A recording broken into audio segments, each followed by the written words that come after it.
What's up guys, welcome back to the channel. In today's video, let me show you how to record a bank service fee in QuickBooks.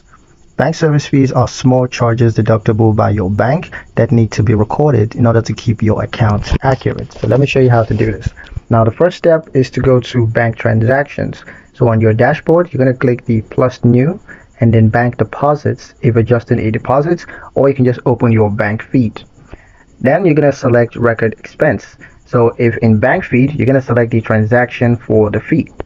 Next, you're going to choose payee. So go ahead and enter your bank's name. And then you're going to need to select expense account. So use bank charges, or you can just create one if it doesn't exist. Next is to enter the amount and date. So just match the fee from your bank statement. And once you're done, save and close. A pro tip is to always record bank fees monthly in order to ensure that your bank reconciliation matches. You can also automate recurring monthly fees in QuickBooks Online. And that's pretty much it for the video, guys. Hope you liked it. Hope you found the information here useful enough. If you did, like, share, and subscribe for more helpful tutorials. Thank you guys for watching, and I'll see you in the next one.